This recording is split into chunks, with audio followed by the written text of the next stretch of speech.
Olá, seja muito bem-vindo ao meu primeiro vídeo sobre Cloud Computing. Estou muito feliz por criar e compartilhar este material e espero que você esteja animado também. Meu nome é Fernando Bracalente, tenho mais de 20 anos de experiência como profissional de tecnologia da informação e possuo algumas certificações profissionais de TI como CISP, CEH, VMware Certified Professional, ITIL. Sou certificado DPO, Data Protection Officer pela Exim, entre outras certificações. Estou estudando para obter uma certificação em Cloud e durante esta longa jornada de estudos vou criar e compartilhar alguns vídeos que serão úteis para consolidar os meus conhecimentos e espero que seja útil para você também. Para criar este vídeo e todos os próximos, utilizarei como referência principal a Special Publication do NIST número 800-145 e a SP 500-292. Para quem deseja se aprofundar no tema, recomendo que acesse o portal do NIST. O NIST é o National Institute of Standards and Technology, que é uma agência governamental do Departamento de Comércio dos Estados Unidos. Agora, vamos conhecer a nossa agenda deste primeiro módulo.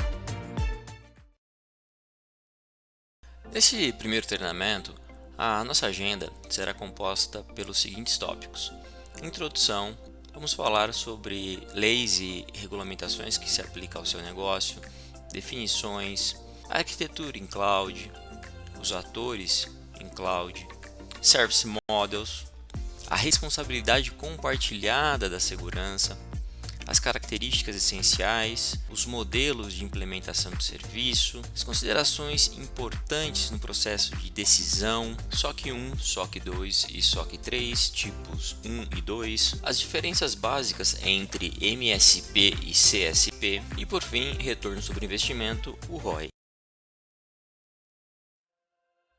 Iniciando efetivamente o nosso treinamento, posso afirmar que você não irá encontrar apenas uma única definição sobre Cloud Computing ou, em português, computação em nuvem. Realizando algumas pesquisas, eu achei bem interessante a definição utilizada pela Salesforce.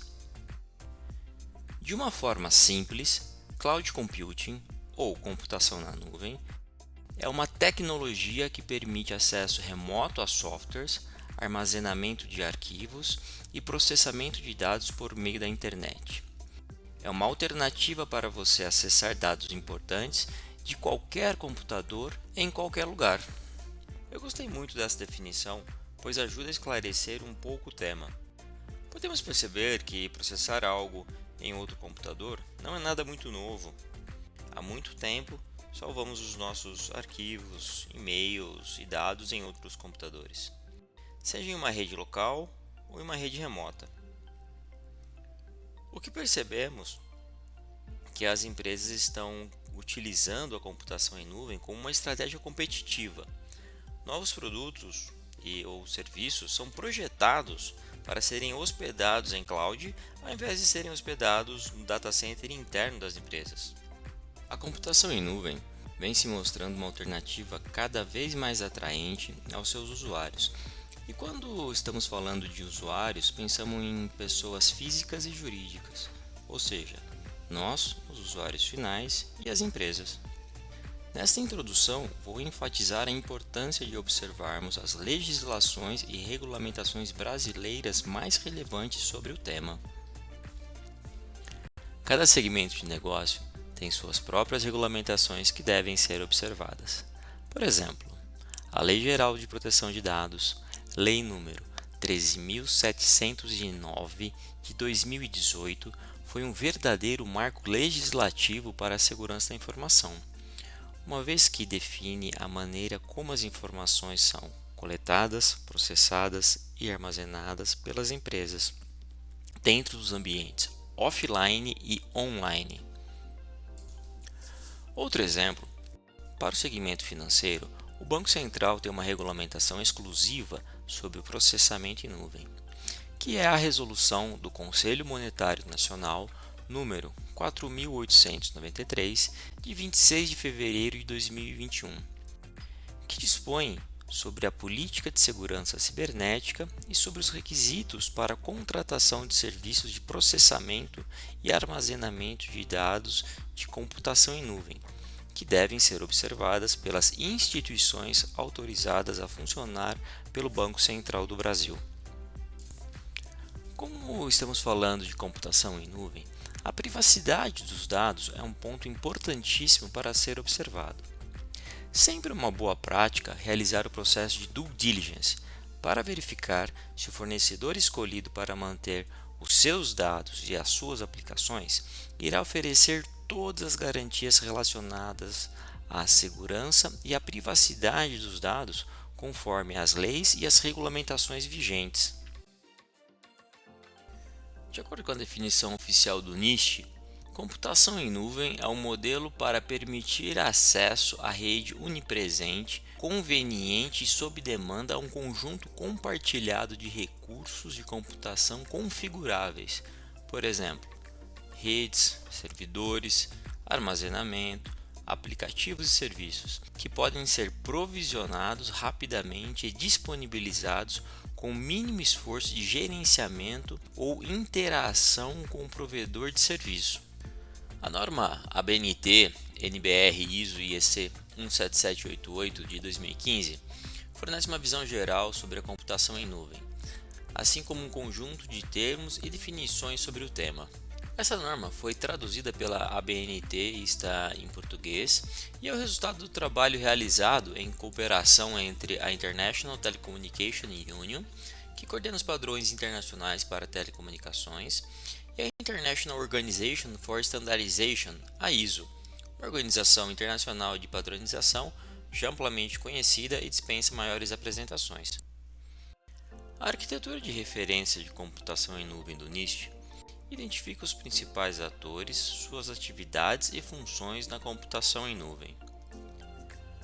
O diagrama descreve uma arquitetura genérica de alto nível e destina-se a facilitar o entendimento dos requisitos, uso, características e padrões da computação em nuvem.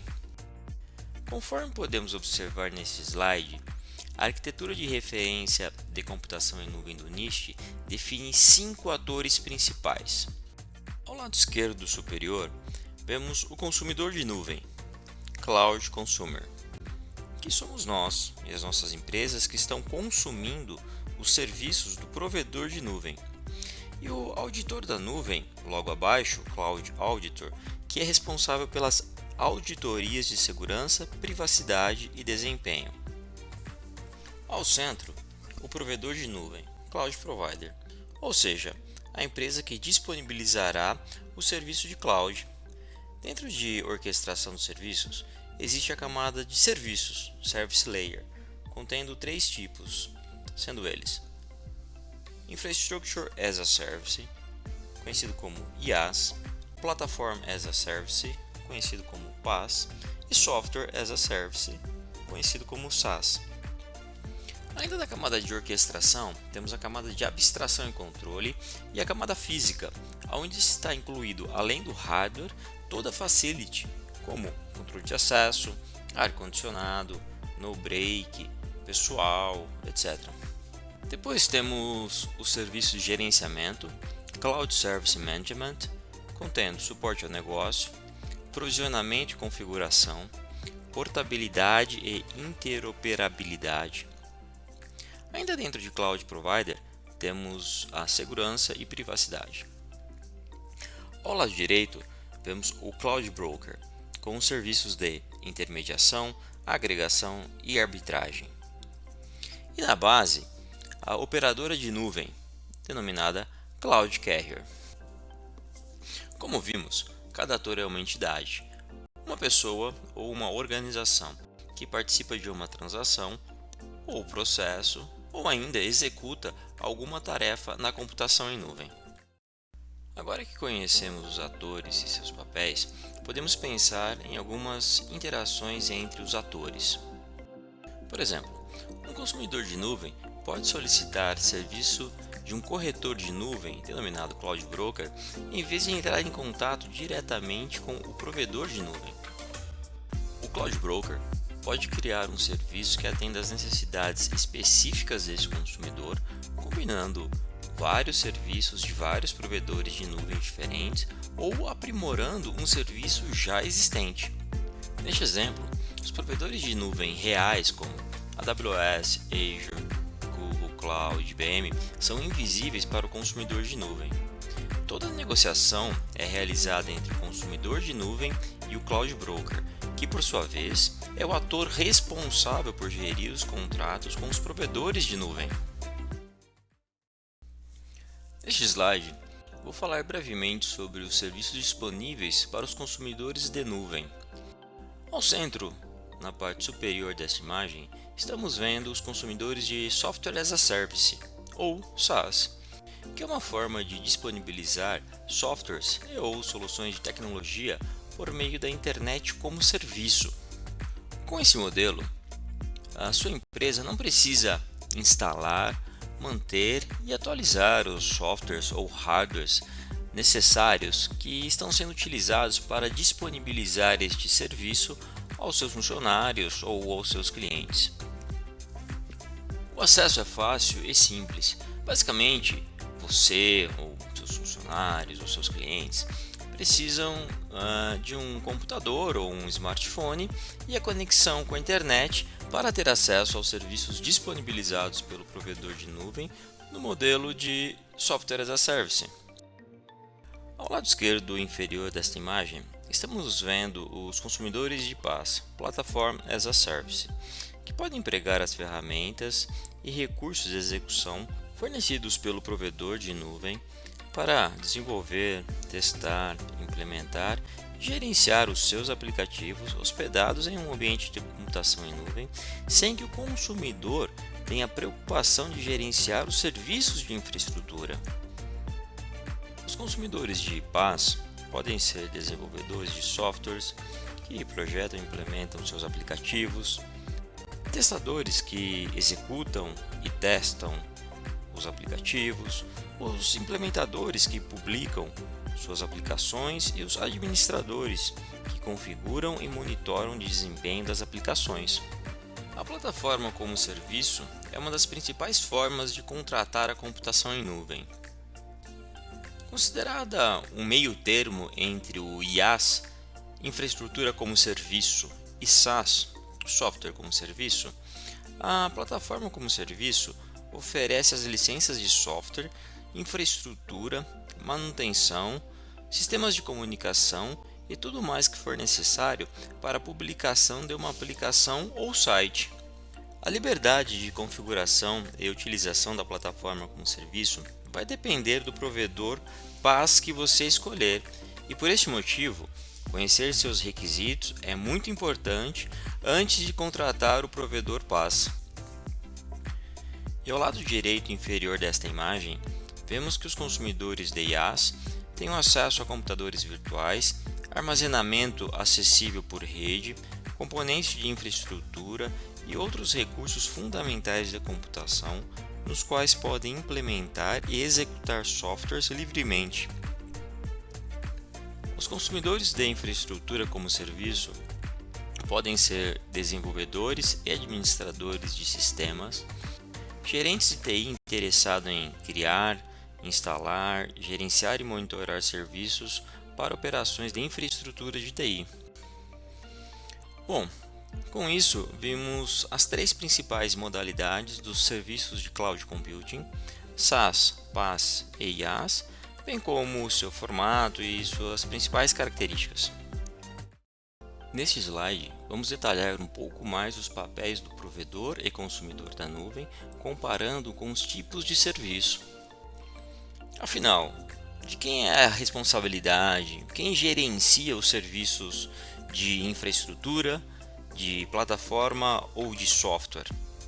À medida que você considera e avalia os serviços de nuvem pública, é fundamental entender o modelo de responsabilidade compartilhada e quais tarefas de segurança são tratadas pelo provedor da nuvem e quais tarefas serão tratadas por você, consumidor da nuvem. Podemos observar que as responsabilidades variam dependendo do tipo de serviço contratado. Software como serviço, SaaS, plataforma como serviço, PaaS ou infraestrutura como serviço, IaaS. Ao lado direito da imagem, a primeira coluna é o modelo on-premises, ou seja, o seu data center local, o data center interno da sua empresa. Neste modelo, o consumidor gerencia completamente sua infraestrutura, desde a facility até a atualização das aplicações. Conforme você migra para a nuvem, algumas responsabilidades são transferidas para o provedor de nuvem. O diagrama que estamos vendo ilustra as áreas de responsabilidade entre você, consumidor, e o provedor da nuvem, de acordo com o modelo de serviço de sua escolha, IaaS, PaaS ou SaaS. Observamos que no modelo SaaS, o provedor de nuvem gerencia até a camada de aplicação e divide a responsabilidade no gerenciamento de identidades e diretórios. E o consumidor fica responsável por gerenciar as contas, identidades, dispositivos, informação e dados. Já em PaaS e IaaS, o nível de responsabilidade compartilhada e a responsabilidade do consumidor da nuvem vai aumentando até chegar ao nível do sistema operacional, no caso de IaaS. Para todos os tipos de implementação em nuvem, vemos que o consumidor da nuvem é responsável por seus dados e por sua identidade. O consumidor é responsável por proteger a segurança de seus dados, suas identidades, recursos locais e componentes de nuvem que estão sob sua responsabilidade, variando de acordo com o tipo de modelo de serviços contratado. Em comparação com os sistemas de TI tradicional, onde uma organização tem controle sobre todos os recursos de computação e todo o ciclo de vida dos sistemas, provedores de nuvem e consumidores de nuvem projetam, constroem, implementam e operam de forma colaborativa sistemas baseados em nuvem. Essa divisão de controle que estamos vendo significa que ambas as partes agora compartilham as responsabilidades de fornecer proteções adequadas aos sistemas baseados em nuvem. A segurança é uma responsabilidade compartilhada. Controles de segurança, ou seja, medidas usadas para fornecer proteções, precisam ser analisadas para determinar qual é a melhor maneira para implementá-las. Essa análise precisa incluir considerações de uma perspectiva de modelo de serviço, onde diferentes modelos de serviço implicam em diferentes níveis de controle entre provedores de nuvem e consumidores de nuvem. Enfim, quando falamos em segurança na nuvem e segurança da nuvem, sem dúvida nenhuma é um ponto muito importante e requer sua atenção. O que vimos de responsabilidade compartilhada define de maneira clara qual é a responsabilidade na operação da infraestrutura de cada um dos atores, e sua análise é fundamental para identificar qual é a melhor opção para o seu negócio. Antes de contratar o provedor de nuvem, certifique-se que ele atenda estas 5 principais características do serviço de Cloud Computing. Autoatendimento sob demanda. O consumidor, caso queira, pode provisionar unilateralmente recursos de computação, diminuindo ou aumentando a capacidade desses recursos, como por exemplo, capacidade de processamento, armazenamento, largura de banda, sem a necessidade de interação humana com o seu provedor de nuvem. Amplo acesso à rede. A capacidade do consumidor da nuvem se comunicar com o provedor da nuvem é fundamental. Essa conexão deve ser confiável e estável, e para garantir esta confiabilidade, a redundância do acesso é muito importante. Outro ponto de atenção quando falamos em redundância é analisar se o seu link redundante não está compartilhando o mesmo meio físico do seu link principal, como postes ou dutos subterrâneos. De uma forma resumida, podemos pensar que o amplo acesso à rede significa que os serviços da nuvem são acessíveis de qualquer plataforma em qualquer lugar. Agrupamento de recursos. Os recursos de computação do provedor são agrupados para atender a vários consumidores usando um modelo multilocatário. Os recursos computacionais do provedor da nuvem ficam reunidos geograficamente. Seus recursos virtuais são dinamicamente atribuídos pelo cliente conforme sua demanda. O cliente não possui controle sobre a exata localização dos recursos que está utilizando, tendo somente uma informação mais ampla, como o nome do país, em que região do país se encontra, estado ou em qual data center os recursos estão alocados. Elasticidade rápida. Os recursos podem ser provisionados e liberados de forma elástica, em alguns casos automaticamente, para escalar rapidamente de acordo com a sua demanda. Na ótica do consumidor, os recursos da computação em nuvem parecem ser infinitos, pois o consumidor pode adquirir mais ou menos poder computacional conforme necessário para suas aplicações naquele momento. Essa é uma das principais características que tornam a cloud computing um serviço muito atrativo. Serviço medido. Todos os serviços são contratados e monitorados automaticamente pelo provedor da nuvem, sendo completamente transparente para o consumidor da nuvem. O consumidor precisa acompanhar esta medição, pois pode existir um alto custo para a utilização dos recursos acima da capacidade contratada e, por outro lado, o consumidor pode estar perdendo dinheiro por não utilizar estes mesmos recursos. Conforme vemos na imagem, o NIST define 4 modelos de implementação de nuvem: nuvens públicas, nuvens privadas, nuvens comunitárias e nuvens híbridas. O modelo de implementação em nuvem é definido conforme o local onde reside a infraestrutura para implementação e quem tem o controle sobre esta infraestrutura. Vamos entender um pouco suas principais características? Uma nuvem pública é aquela em que a infraestrutura da nuvem e seus recursos computacionais são disponibilizados ao público em geral por meio de uma rede pública, como a internet. A nuvem pública pertence a uma organização que vende serviços de nuvem e atende a um conjunto diversificado de clientes. Já uma nuvem privada permite a um único consumidor de nuvem o acesso exclusivo e o uso da infraestrutura e dos recursos computacionais. A nuvem privada pode ser hospedada no próprio data center do consumidor da nuvem, em uma instalação de colocation de provedores de serviços gerenciados, conhecidos como MSP, ou por meio de um provedor de nuvem privada que forneça este serviço.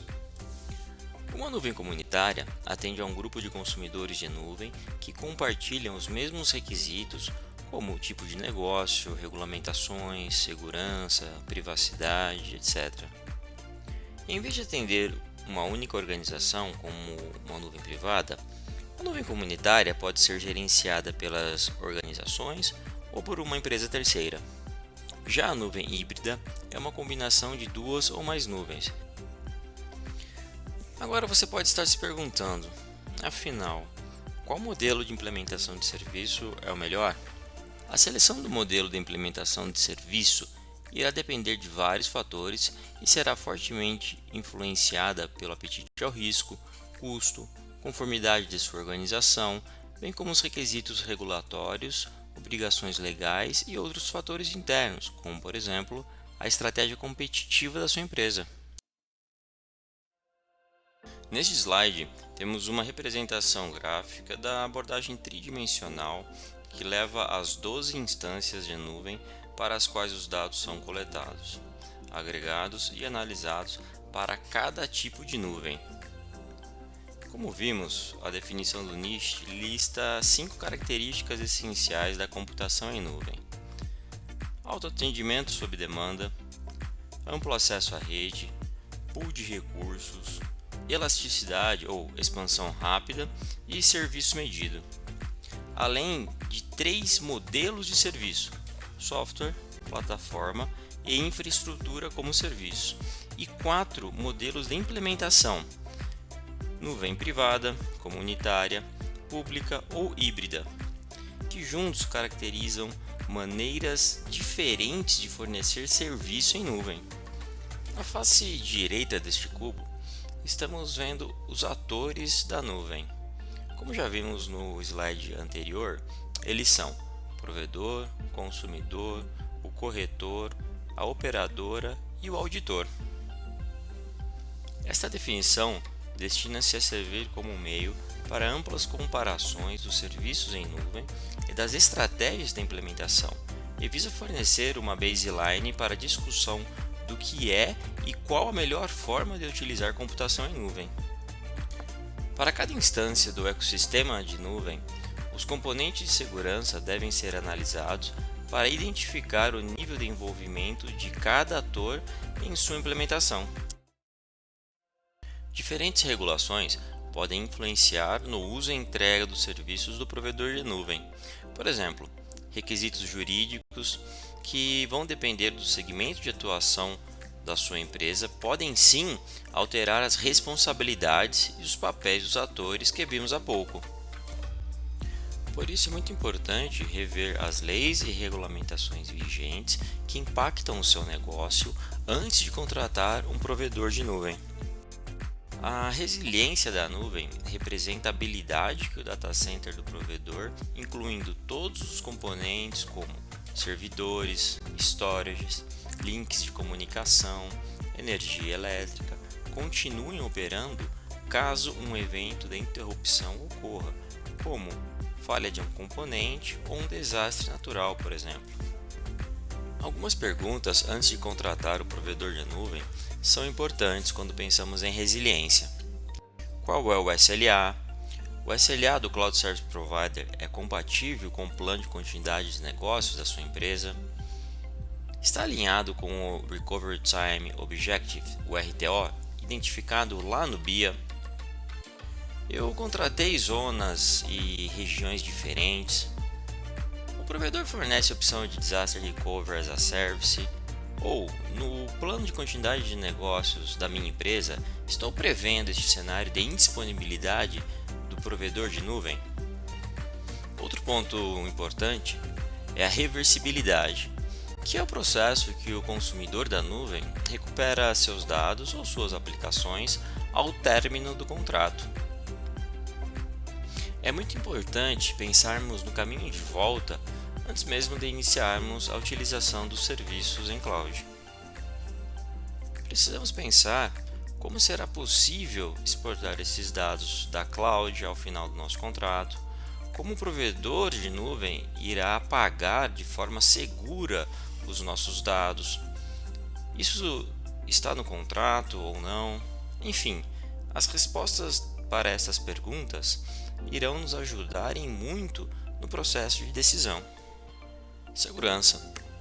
Você já parou para pensar qual é o nível de segurança do provedor de nuvem que você irá contratar? Se existe uma auditoria externa independente que audite este provedor?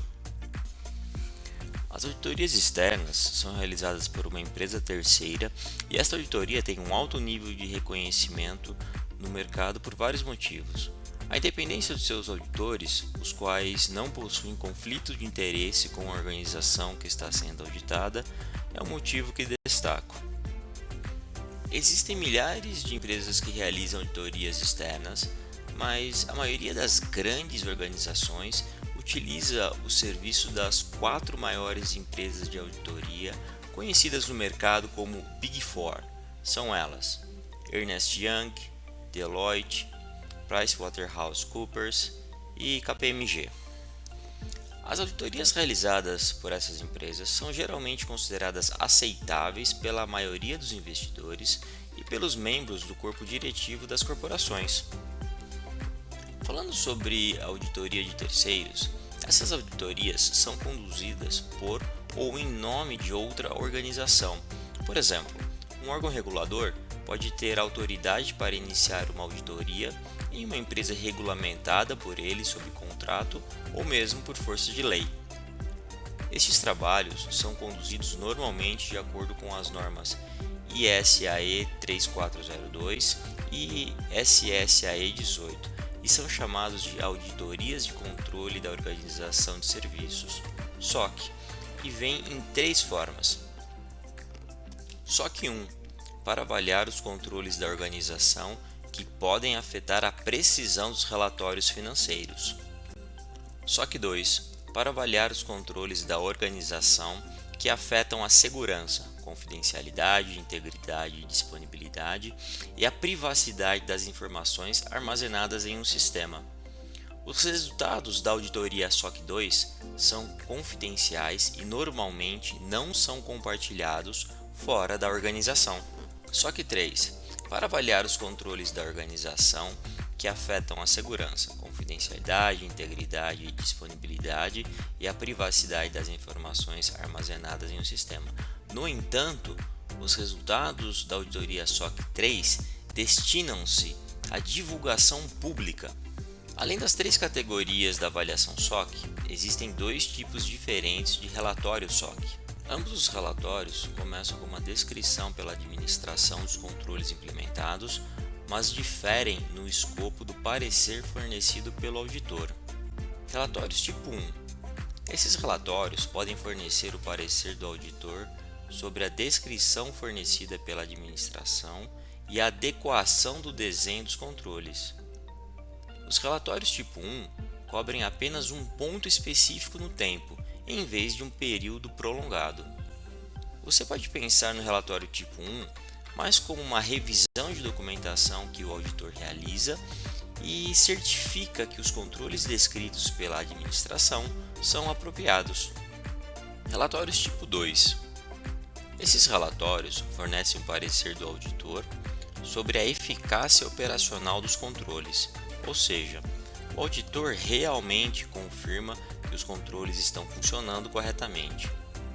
O relatório tipo 2 também abrange um período de tempo prolongado, pelo menos 6 meses de operação. Você pode pensar no relatório tipo 2 mais como uma auditoria tradicional. Os auditores não estão apenas verificando toda a papelada, documentação, eles também estão entrando e verificando se os controles funcionam corretamente. Outro ponto muito interessante é pensarmos como iremos migrar os controles de segurança que eu tenho no meu ambiente on-premises e como serão implementados na nuvem. Este é outro ponto importante e precisamos entender se existirá algum custo extra do provedor de nuvem para implementar os controles que temos no nosso ambiente on-premises e que são mandatórios para o nosso negócio. SLA. SLA é a sigla de Service Level Agreement, que significa Acordo de Nível de Serviço. Em português, é comum utilizarmos o acrônimo ANS também. O SLA ou ANS consiste num contrato entre duas partes, entre a entidade que pretende fornecer o serviço e o cliente que deseja se beneficiar desse serviço. No nosso caso, o consumidor de nuvem precisa ficar muito atento neste requisito. Pensando em cloud pública, normalmente o SLA é padrão e em alguns casos não pode ser alterado e poderá ser um fator impeditivo caso exista uma incompatibilidade com o seu plano de continuidade de negócio. Neste slide vamos falar sobre as ameaças em nuvem. Muitas das ameaças que os provedores e consumidores de nuvem enfrentam podem ser tratadas por meio de processos e controles de segurança, como políticas de segurança, criptografia, gerenciamento da identidade, sistemas de detecção ou prevenção da intrusão e análise de vulnerabilidade de toda a cadeia, incluindo os fornecedores que estão diretamente conectados em seu ambiente. No entanto, as atividades de gerenciamento de risco devem ser realizadas para determinar como mitigar as ameaças específicas de diferentes modelos de nuvem e analisar os padrões existentes quanto às lacunas que precisam ser abordadas. A segurança dos sistemas da informação e a garantia de confidencialidade, integridade e disponibilidade das informações que estão sendo processadas, armazenadas e transmitidas são particularmente relevantes, pois essas são as preocupações de alta prioridade e apresentam um risco maior de serem comprometidas em um sistema de computação em nuvem.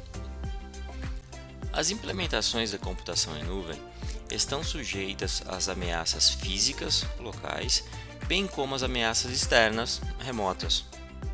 As ameaças mais comuns são desastres naturais, governos hostis, organizações criminosas, grupos terroristas, erros de configuração, acesso interno ou externo não autorizado, vazamento de dados, entre outros.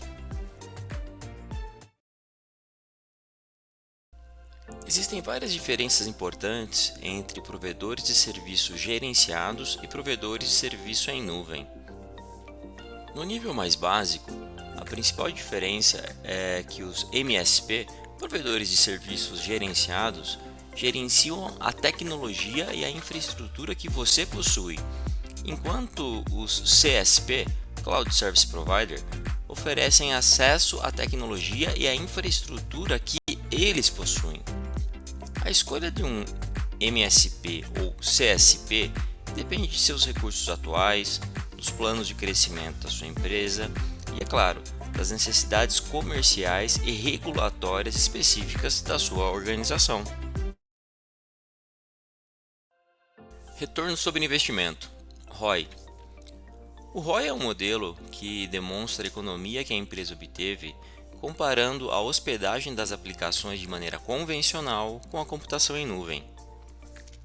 Existem inúmeros caminhos e estratégias quando pensamos na economia gerada pela utilização da cloud. Alguns pontos relevantes são: inicie uma avaliação detalhada antes de iniciar a migração para a cloud. Crie um plano de otimização. Preste muita atenção com o licenciamento de software quando você decide migrar para a cloud. A cloud deve ajudar as organizações a enfrentar o constante desafio de produzir mais gastando menos, mas a redução de custo é um processo contínuo e deve ser medido e gerenciado de maneira cíclica. Identificar quais são os benefícios fiscais para o seu negócio comparando CAPEX versus OPEX. E por fim, muito cuidado com os contratos que são baseados em dólar devido à flutuação cambial. Chegamos ao final deste primeiro vídeo, espero que tenha sido útil para você e até breve!